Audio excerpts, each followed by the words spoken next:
اپنے مسائل کو حل کرنے کے لیے سبسکرائب کریں آپ کے مسائل کا حل۔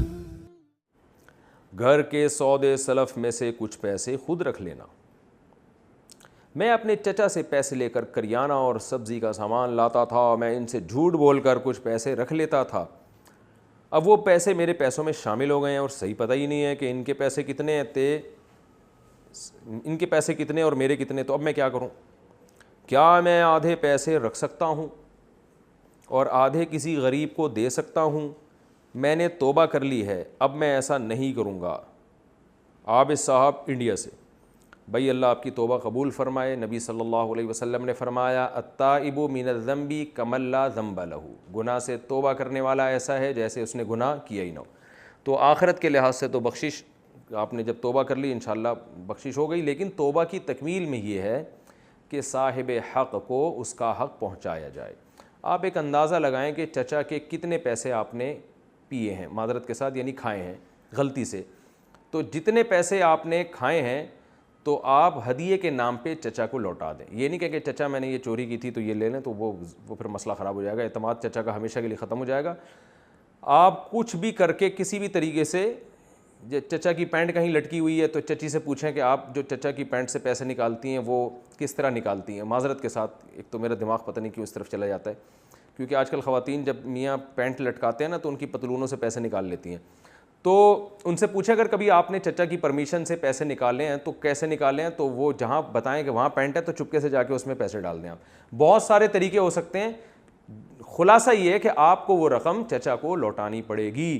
یہ نہ کہیں کہ میں نے چوری کی تھی، ہدیہ کر کے گفٹ کر کے پینٹ میں چپکے سے، دیکھیں چپکے سے پینٹ نکالنے کے طریقے تو بہت، پینٹ سے چپکے سے پیسے نکالنے کے طریقے تو بہت ہیں اور لوگ اس پر عمل کرتے ہیں، لوگوں کی پینٹوں سے پیسے نکلتے ہیں۔ خواتین، بعض خواتین جو میرا بیان نہیں سن رہی، جو اس وقت میری یہ مسائل کا سیشن نہیں سن رہی، وہ بھی ایسا کر لیتی ہیں کہ میاں کی پینٹ سے پیسے چپکے سے نکال لیتی ہیں۔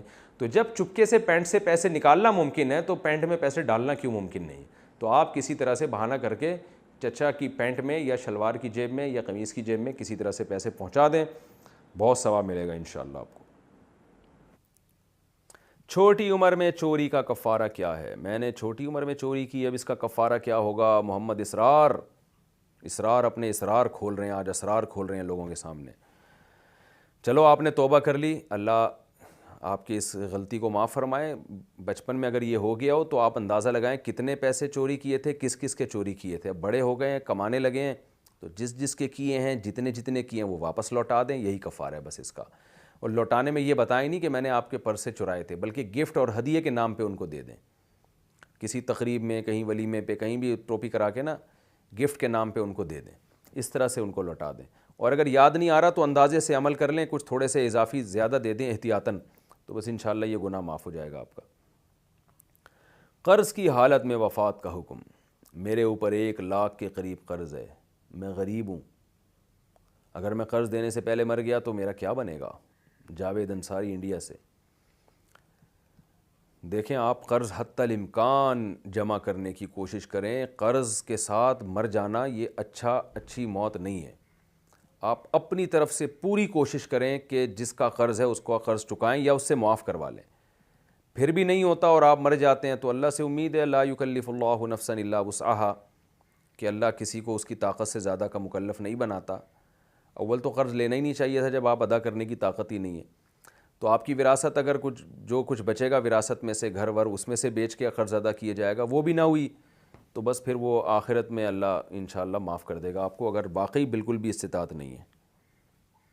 مفتی صاحب، ایک شخص نے کسی کے 50,000 روپے چوری کیے اور اس میں سے 30,000 روپے ضائع ہو گئے۔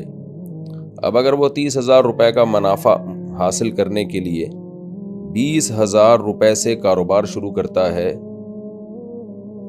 تو کیا یہ جائز ہے؟ کیا مطلب بھائی؟ ایک شخص نے کسی کے 50,000 روپے چوری کر لیے، 30,000 روپے اس میں سے ضائع ہو گئے، اور اگر وہ 30,000 کا روپے کا منافع حاصل کرنے کے 20,000 روپے سے کاروبار شروع کرتا ہے تو کیا یہ جائز ہے؟ کہاں سے جائز ہے بھائی؟ یہ تو چوری کی رقم ہے، تو یہ تو اس پر لازم ہے کہ اس رقم کو واپس کرے، لوٹائے، اور جو 30,000 روپے ضائع ہوئے وہ بھی اس کے ذمہ ہے لوٹانا۔ عبدالرافع سکر سے، اگر کوئی دکان کے گلے میں سے والد کی اجازت کے بغیر پیسے نکالتا ہو تو کیا یہ چوری کے زمرے میں آئے گا؟ جی بالکل. اور کیا آپ سمجھتے ہیں وہ ثواب کما رہا ہے، وہ ابا کی اجازت کے بغیر پیسے چرا رہا ہے؟ تو اسی کو تو چوری کہتے ہیں. اٹ از کالڈ چوری. تو گناہ کی بات ہے، اسی سے بڑی بڑی ڈکیتیوں کی عادت پڑتی ہے. تو یہ عمل ہے. شوہر کی جیب سے پیسے نکالنا. اگر بیوی اپنے شوہر کی جیب سے کچھ پیسے نکالتی ہو، جیسے مہینے میں 1000 3000 5000، جبکہ شوہر اسے خرچہ بھی نہ دیتا ہو یا کم دیتا ہو، اور ان پیسوں کو جمع کر کے وہ اپنے گھر والوں بہن بھائی کی مدد کرتی ہو، تو کیا ایسا کرنا جائز ہوگا یا نہیں؟ شوہر کی پینٹ سے پیسے نکالنا جائز نہیں ہے. بعض لوگ وہ حضرت ہندہ رضی اللہ تعالیٰ عنہ کی کا ایک تو یہ خوب سمجھ لیں کہ آج کل جو کچھ اسکالرز ایسے آ رہے ہیں، بس کہ وہ اسکالر بھی نہیں ہیں، وہیں کمنٹس میں ہی نا لوگوں نے فنٹر گیری دکھائی ہوئی ہوتی ہے. میں نے کہیں یہ مسئلہ بیان کیا کہ عورت شوہر کی جیب سے پیسے نہیں نکال سکتی، تو فوراً جو ہے نا لوگوں نے وہ حدیثیں کوٹ کرنا شروع کر دیں کہ حضرت ہندہ کو نبی صلی اللہ علیہ وسلم نے اجازت دی تھی کہ حضرت ابو سفیان کے مال سے وہ چوری کر سکتی ہیں. اور یہ شو کیا کہ ان مولویوں کو حدیثوں کا پتہ ہی نہیں ہے. ہم یہ حدیثوں کے لیکچر دیکھ چکے ہیں، پڑھا چکے ہیں، ان حدیثوں کو پوری حدیث کی کتابیں پڑھا چکے ہیں. تو اتنا زیادہ تکبر نہیں کرنا چاہیے. آپ کی کو جو کوئی اشکال ہے وہ آپ تمیز کے دائرے میں رہ کے کر لیں. یہ نہ شو کیا کریں کہ قرآن و سنت کا آپ کے پاس علم ہے، باقی تو سارے جانتے ہی نہیں قرآن و سنت کیا ہے. بعض دفعہ کوئی بھی عالم، کوئی بھی مفتی مسئلہ ریکارڈ کرواتا ہے، وہ ٹو دا پوائنٹ بات کر دیتے ہیں سائل کے حالات کو دیکھ کر. اس میں پورا اس کا ما لہو و ما علیہا پیش نہیں کیا جاتا. اس کا مطلب یہ نہیں ہوتا کہ ان کو اس مسئلے کا علم ہی نہیں ہے یا قرآن و سنت کا ان کے پاس علم ہی نہیں ہے. تو خوب سمجھ لیں، اگر شوہر نان نفقہ بھی نہیں دے رہا ہے، نان نفقہ ہی نہیں ہے جو ضروری نان نفقہ ہے، تو پھر عورت کے لیے اجازت ہے کہ اتنا مال شوہر کی پینٹ سے چوری کر سکتی ہے کہ اس کا کھانا پینا جو ضروری نان نفقہ ہے وہ پورا ہو. جیسے کہ حضرت ہندہ رضی اللہ تعالیٰ عنہ نے یہ دعویٰ کیا تھا کہ میرا جو بیسک خرچہ ہے وہ مجھے نہیں مل رہا ہے. تو بنیادی خرچہ جو اپنا اور اپنے بچوں کی کفالت کے لیے عورت لے سکتی ہے، لیکن بیسک خرچے ہماری سوسائٹی میں عمومی طور پر پورے ہو رہے ہوتے ہیں. کچھ کنجوس ایسے ہیں میاں جو بیسک خرچہ بھی نہیں دے رہے ہوتے، ان کے لیے معاملات تو پھر الگ ہے.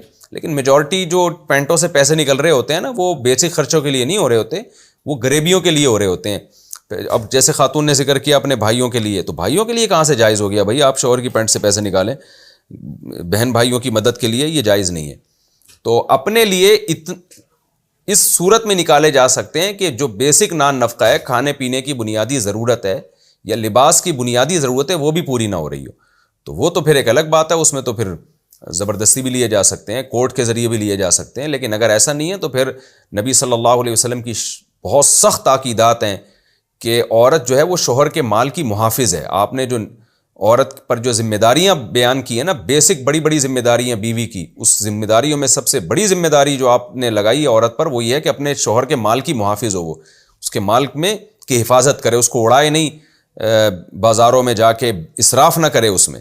اور چوری کرنا تو اسراف کی سب سے اعلیٰ ترین صورت ہے.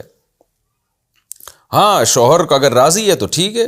جو مالدار میاں ہوتے ہیں وہ 2-3 ہزار سے ان کا کوئی فرق نہیں پڑتا، وہ خود ہی اجازت دے رہے ہوتے ہیں، بیگم میری پینٹ ہے، تم جانو میری پینٹ جانے، جو نکل آیا وہ تمہارا، جو نہیں نکلا وہ میرا.